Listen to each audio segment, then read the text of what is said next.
Buenos noches, amigos, and welcome to an emergency episode of Not Another Sox podcast. I am Jack Webster, here with our producer, Ian Doran, coming at you live from Providence, Rhode Island. Fellas, it is morphin' time. Am I the producer on this one? I didn't realize you put the Power Rangers intro in there. Yeah, you know, that was super last minute.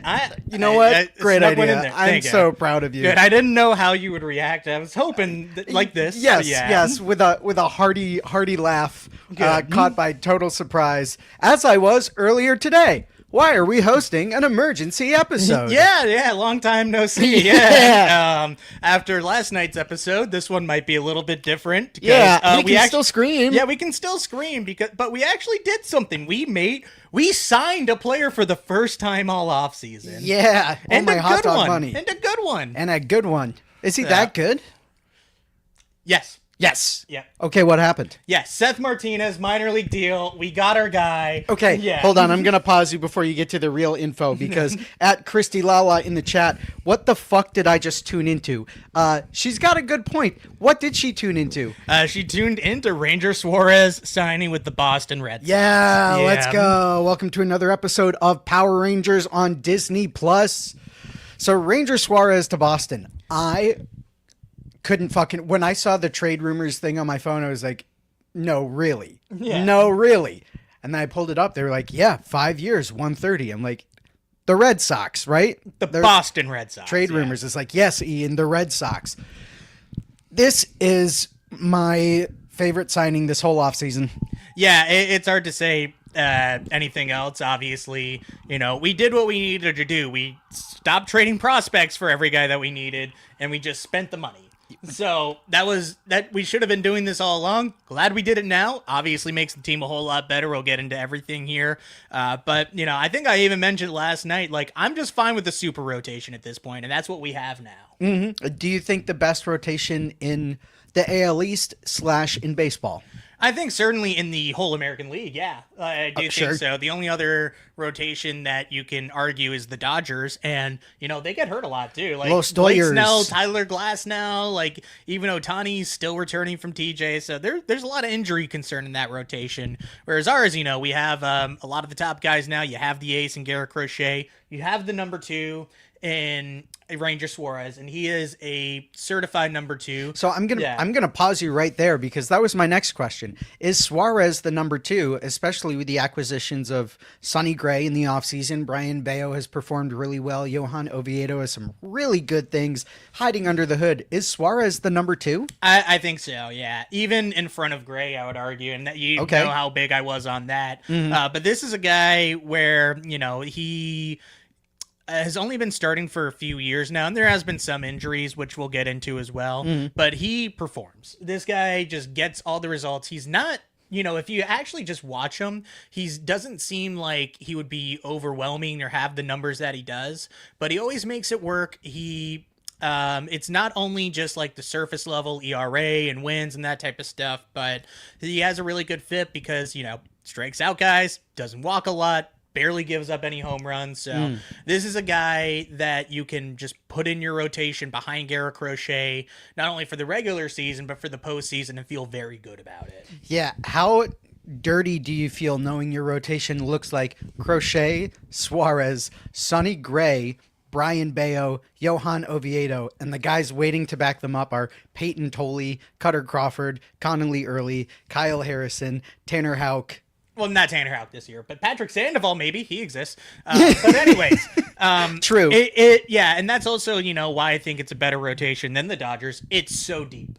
Like, yeah. Every year, it's never the same 5 guys, so deep. Even out of... It's so deep. Yeah, it's never the same 5 guys even out of camp. Like, we had Sean Newcomb starting games for us at one point early in the season last year. Lord, carry him now. That's not going to happen this year. And I actually like Sean Newcomb. He did well here, and he did well with the Athletics afterwards as well. Not the point. But anyway, it's a very deep rotation. This adds to the top of it now, and it lets you, you know, get creative with a lot of other things too. Whether you do want to make a trade, you could trade one of the other pitchers that you have. You still can trade an outfielder like we were talking about last night, but now you don't have to force yourself to trade for, you know, Cole Reagans or Hunter Green or Nick Lodolo or anybody like that. Now you can start opening up your options a lot more where, maybe you do get that replacement bat and you still are able to figure everything out with the defense as well. Fingers crossed. You definitely need to shore up that defense because we got some pretty solid ground ball pitchers in the rotation. But it makes me feel fucking fantastic knowing that we have Crochet locked into the rotation and Suarez for years to come. Locked in. Yes, for at least the next 5 years, we have a 1 and we have a 2. And that's not to say that we couldn't sign another 2 or trade for another 2. And Brian Bayo performing well, if he is your 4 spot, your rotation is golden. So knowing that we have 2 excellent guys locked up and 1 very high ceiling guy locked up right behind him, I am content. Yeah, absolutely. I think people were a little underwhelmed with the Sonny Gray trade because you had the thought that the Red Sox would make a trade for that, controllable pitcher.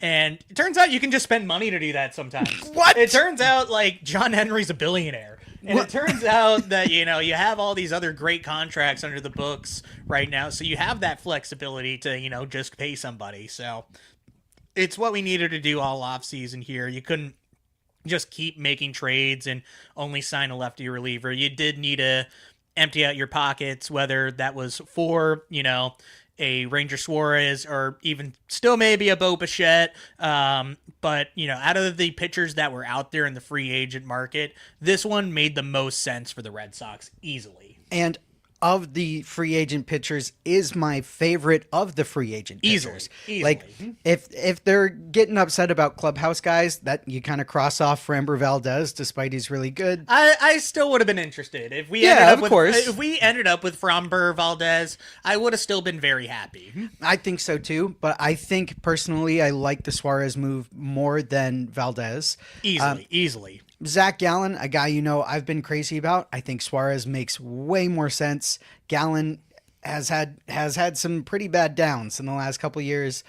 Cease already came off the board for more than I would be willing to pay for him. Suarez, of the free agent pitchers that would start, is my favorite selection of the free agent pitchers that would start. No, I think pretty handedly it is such an easy choice. Even Dylan Cease, you can make any arguments that he might be better, but for $80 million more in 2 more years, I'm all set on that. Yes. Yeah, I think 5 years is a very good range for somebody like this. You actually don't even really have to worry about if he loses a tick in velocity because he has been able to make it work with like low 90 stuff. So, I don't think it's going to be too much of a difference if that 93 drops down to 90, as compared to a guy that throws 97. If that drops down to 94, they got to kind of reinvent themselves a little bit more. So I think his stuff will play. Walker Buehler. Yeah. Literally, yes. Yeah. And when it comes down to, some other stuff, he has had some injuries. He was one of those guys that was a reliever that got turned into a starter. So he hasn't had that full, 32 starts, 180 innings or whatever. So even if it is just for like the 140 to 160 innings or so, it's as productive as anybody else in baseball. He, I believe, was 12th in F4 last year with a nice even 4.0. So when you have your second best pitcher still be like a top 15 guy, that's a definition number 2, if not an ace for most ball clubs. So this is the number 2 that Red Sox fans were waiting for the whole offseason. And like you were saying, he's a guy that can make mid 90s stuff work.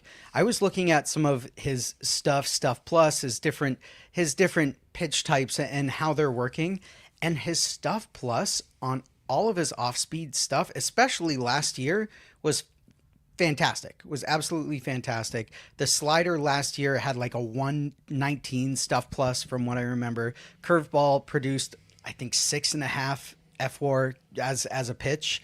So that is the Bailey profile, right? Throw your nastiest stuff in the zone and make it move. And Breslow has been really good about picking up guys. So Ranger Suarez not having to be a 97 mile an hour thrower to get outs makes this team even better. Significantly better that you're not retraining a pitcher. Yeah, and I was a little surprised by Craig Breslow picking him because he's not the tallest, most extension guy with high velocity, which he seems to, have a type. So I'm kind of glad it is a little bit different. I don't care how many lefties we have in the rotation or, in prospects or anything like that. You can figure it out one way or another. And when they're that good, it doesn't matter anyways.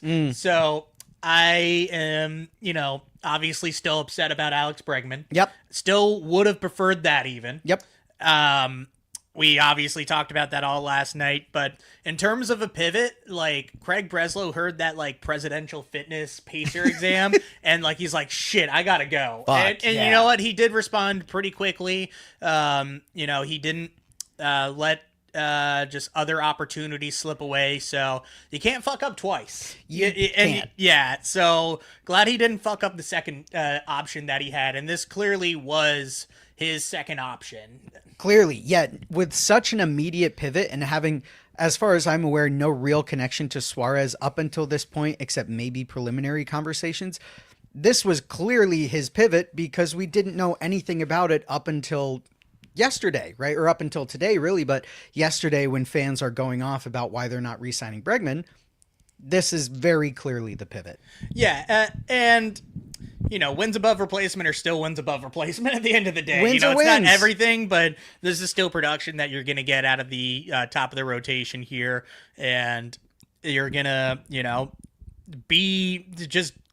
going to have a great chance to win literally every single day. I agree. Like, no matter if it's Crochet, Bayo, Oviedo, Gray, Suarez, or any of the, 3 or 4 guys that you might call up immediately, they're going to give you a chance to win, even with, still probably a bit underwhelming offense, and there's still moves to be made. I think they're fucking better still. Yeah, they're better still be. Yeah, it's not over now. Well, hashtag wait and see. Hashtag wait and see, LOL. I'd love to get into the specs of the contract a little bit. First, very important fit check that you're doing for us right now. Yeah, so this is not political for anybody that might be watching, but obviously I have shouted from the rooftops over the last 3 years now, just sign as many Venezuelan players as possible. Yeah, I hope this isn't political, but this is working. This plan is working, and I'm glad Craig is listening to me because we have Willier, we have Wilson Contreras, we have Carlos Narvaez, Franklin Arias in the system, and now obviously another great Venezuelan, Ranger Suarez. So I am wearing maybe not the greatest Venezuelan player because that would be Miguel Cabrera, but we got somebody who I think should be in the Hall of Fame, Bobby Abreu. You look at his stats, it's not super eye-popping, but he was a very consistent, very good player for a super long time.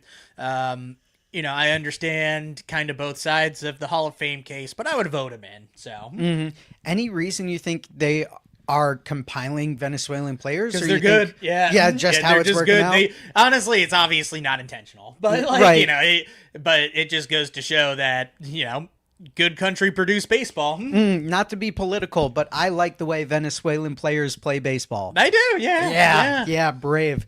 I like it. I think when you have multiple players from the same country, there's like this kind of unspoken chemistry and familiarity with each other that I think just adds to your team's synergy altogether.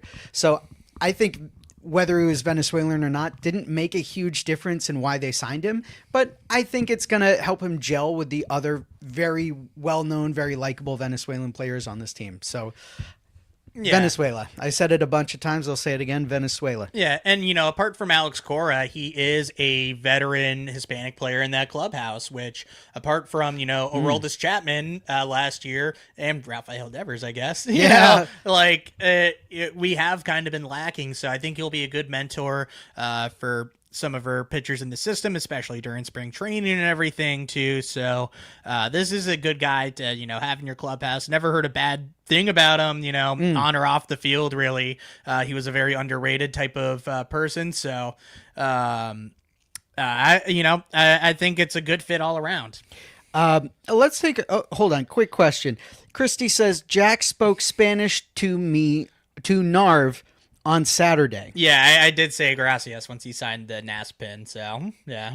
Are you proud of yourself? I am. Yeah, he smiled. You just practicing? Yeah, see. For when we get see for when he comes on the pod. Yep. Please. He speaks way better English than I do Spanish. So yeah.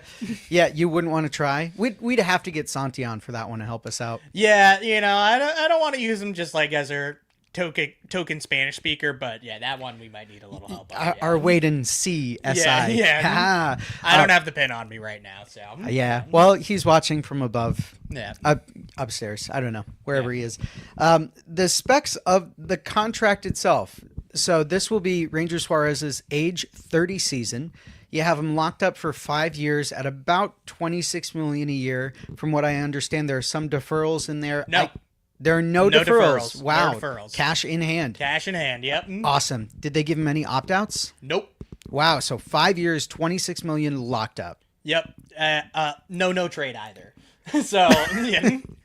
Cool. So we'll see. I guess, yeah. So he took the exact contract they wanted to give to Alex Bregman, is what you're telling me. Yeah, exactly. Well, Alex Bregman, his contract was in the ballpark of, I don't think we'll ever know the exact details, but in terms of net present value, it was only going to be about $120 million, just because, the deferrals change that value throughout it as well. So technically, Ranger Suarez contract is worth more than Alex Bregman. So because it's present day money, right? Because it's present day money. So I don't think really the Red Sox or John Henry are looking at it that way, truth be told. But in terms of like the CBT hit, not CBD. CBD. Yeah. Oh, diet weed. Yeah, he's smoking the vape. It is, gonna put us in that range, but it doesn't stop us from doing anything either, which is good. Do you have any concern about his age, where he is? No, I mean, kind of like I was saying, like even if that stuff declines a little bit, you still see a lot of good with it too. So, hey, and you know what? We can trade him if he sucks because we love doing that. Yes. But anyways, not the point tonight. This is a happy pod. But I'm not too concerned, and you know what? Even if it does go bad the last year or two, even you get 2 to 3 years of really good prime Ranger Suarez, and that's going to help the ball club hopefully win a World Series. And he is great in the playoffs. I was about to say, like, this is a guy that has performed in the playoffs. A 1.48 ERA across 42 innings in the postseason. That's insane. Yeah, most of those being starts. He's even come out of the bullpen. He actually in 2022, I believe it was, came out of the bullpen to close out the NLCS to send the Phillies to the World Series. And that was like with runners on second and third in a 1-run game. So it wasn't just like, oh, I'm out there in a blowout. Like this was a like high leverage moment that, you could trust a guy like that out there. And that's going to be very important. No offense to Brian Bayo, but he did not look like that in his less than 2 innings this year. Garrett Crochet, absolutely. Connolly Early, a little bit of a mixed bag. He's a kid. You give him a pass. But this is a guy that is going to go out there and pitch after Garrett Crochet in Game 2. He lives for the moment. And I think that was one thing that was exciting about Walker Buehler in particular is he was a big game pitcher, right? That's fair, yeah. Like when stuff was on the line, you knew he was going to go out there. He was going to put his heart into it. It didn't matter. I don't want to say it didn't matter what he did, but he kind of had more of a plan, and you trusted him with that plan. Yeah. Obviously, the Buehler results showed less than favorable, but Ranger Suarez, if you're getting another big game pitcher in the mix, slot in behind Garrett Crochet. How do you not feel so fucking fantastic about that? Exactly. And then you have Sonny Gray as your 3, which I would have felt comfortable with Sonny Gray in that position.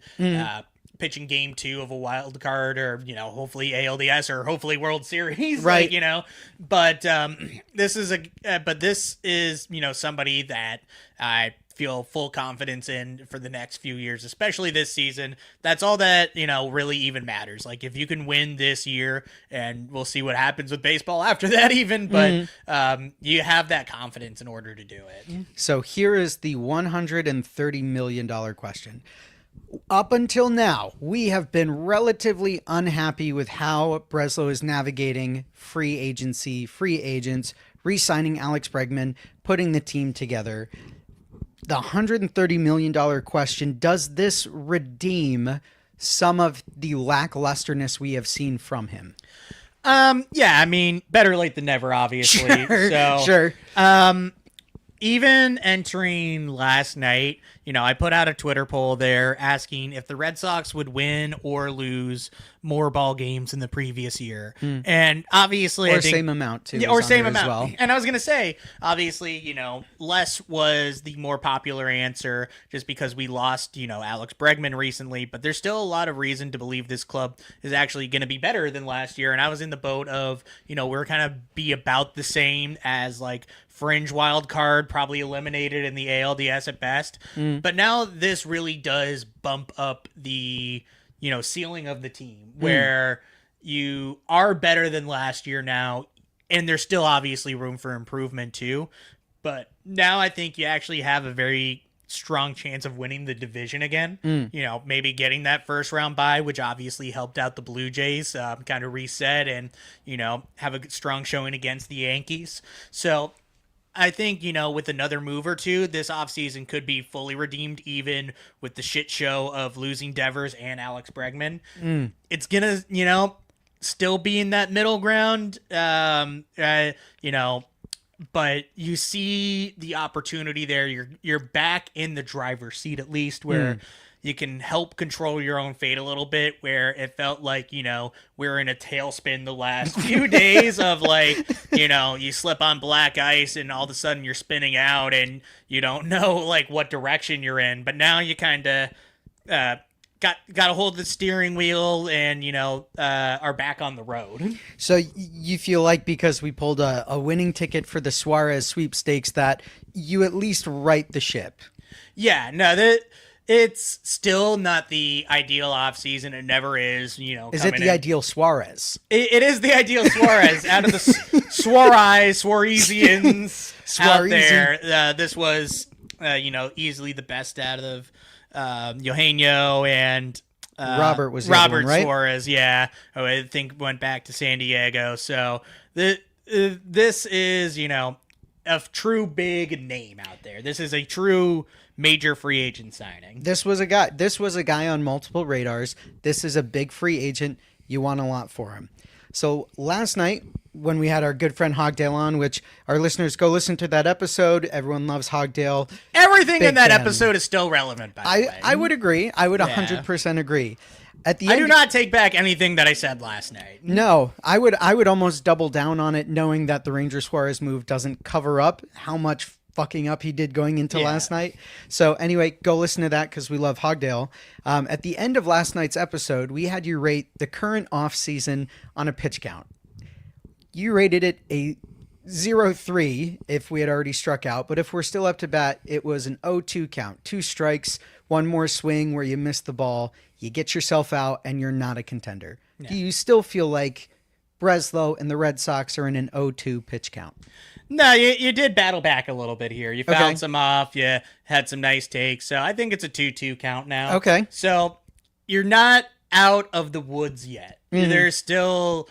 You still could swing and miss and, kind of fall flat on your face. But now you're kind of looking for, a certain pitch more and more where you might be able to draw a walk or, hit a nice single. You're not trying to even, home run still a little unlikely with everything. But you feel better and, you hopefully can still make something work at the end of the day. So you give this one 2 balls. Yeah, 2 balls. 2 big balls. Well, I mean, the last thing I'd want to touch on. Oh, hi, Adam. Dunk intern in the chat. Yeah. Hi, buddy. I'm glad you're back. Yeah, we're trading you next. What would you trade Adam for? Soda in the clubhouse? Yeah.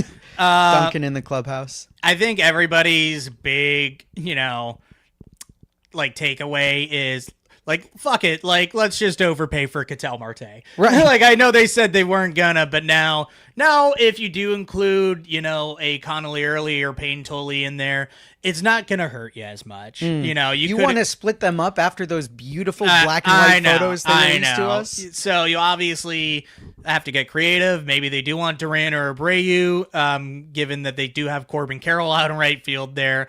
But I could see something still working out. Maybe them saying they weren't going to trade him is still just a little bit more of a leverage play, but there are other options out there too. You could obviously still just spend the money and sign Bo Bichette, and now you have to worry about that qualifying offer a little bit less because you're already giving up one of your draft picks. Like, it's going to be a lower round one if you sign a second guy there. So I'm less worried about that even after signing the first one. I know it's probably not ideal for Craig Breslow, and I'm obviously, you do have to value those draft picks pretty highly because they do turn out to be a lot. But, I don't think that should stop you from signing a Bo Bichette. I think it does stop you from, signing another pitcher like Gallen or Framber Valdez because, kind of a little bit more redundant at that point. Yeah. But it does, open up a lot more doors. You still have the outfield logjam, which we've talked about a bajillion times on here, obviously. But, I think it still is, still a lot of room where you can turn this offseason around and still hit a home run. That path is back on the table now. That was exactly what I was going to follow up with. Now that we're kind of in a 2-2 count, much better chance of getting on base, single, double, extra base power, love it.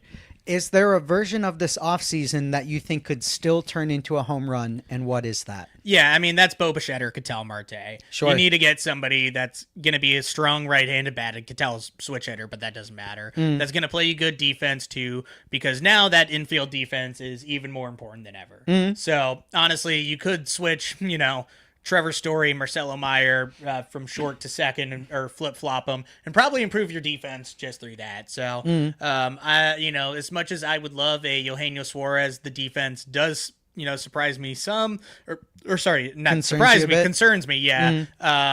So I think, getting another strong defensive infielder somewhere in there is pretty much a must at this point. Just in order to make sure you put the best team on the field, whether that's like a Nico Horner as well, given that's not a big bat, but, it would help out this team, especially on the pitching side of things. What if we sign Ranger Suarez to trade him for Alex Bregman?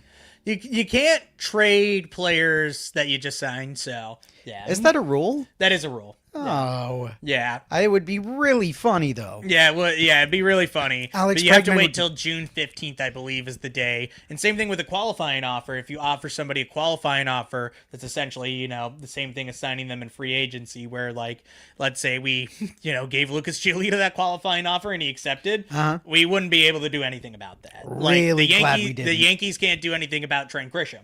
Like, they are stuck with him until at least June 15th. So, yeah. Yeah. He's so bad. Trent Grisham, yeah. $21 million. That's crazy. I'm so glad we didn't extend the qualifying offer to Giolito, though. You know what? If he had come back for $20 million, sure, we'd make it work. But seeing what else we did with but for $26 million, like, yeah, for an extra $6 million, you'd rather get Ranger Suarez. I think not even like $4 million, because the qualifying offer was like 22. It was just shy of 20, so, or just over. Yeah, yeah. So it really that's like a no-brainer of how you need to spend your money too. I think Sonny Gray's in that same ballpark of $21 million, and both of those guys, let's be real, are significantly better than Lucas Giolito. And, hopefully you can even still get a little bit more out of Brian Bayo as well. And I think shoring up the infield defense will also help him out a lot too. He's even more of a ground ball, type of pitcher than Ranger Suarez is even. So I think, even though they're different-handedness, I think that's going to help him out a lot too. I totally agree. We were thinking a short episode tonight, as emergency pods are. Yeah. I didn't realize we'd get to 30 minutes, truthfully, but I thought I had. You felt good about it? Yeah. What? There's a lot of thoughts here. Adam says, "Sup Canada," participation in the chat. You'll love to see it. Let's remove that from the stage if we can. My final question for you is, how are you feeling? I'm feeling a lot better now. Yeah, this is a move that got me excited, like in the office. Got it sent to me like right away, and I was just like, oh, yeah, good, yeah. Well, I was a bit surprised. I'm not gonna lie, I was very surprised by just having that be in the moment and having him be the guy. But I'm very glad it was. I agree. I'm feeling better today than I did yesterday. I think there's still a hole you need to cover, but Ranger Suarez is an excellent first step to the Red Sox, showing us they're willing to compete again. So exactly, it's a serious move. It is. Yeah. It is. You can't deny that. This is a big boy move. Yeah. Yeah, 130 million is not a small amount of money. I think easily the biggest deal Craig has given to a free agent, right? Yeah, I don't even think it's particularly close. No, I don't think so. Yeah, I think Crochet probably ended up getting more money, but that's obvious. I think even a bigger deal than Heim gave to free agents, because Devers was an extension. Yeah, Devers was an extension. That's true. Yeah. Yeah. Same with Crochet was an extension. Story probably would have been close. Oh, I guess so. Yeah. Because Story also got like 5 years, 26 million, didn't he? Something along those lines. Yeah. So it might have been Trevor's Story, but even still. Yeah. Anyway, I digress. We'll call our episode for tonight. Yeah. I love you. No, I love okay, Ranger love you. Bye. Suarez. No, okay. Yeah.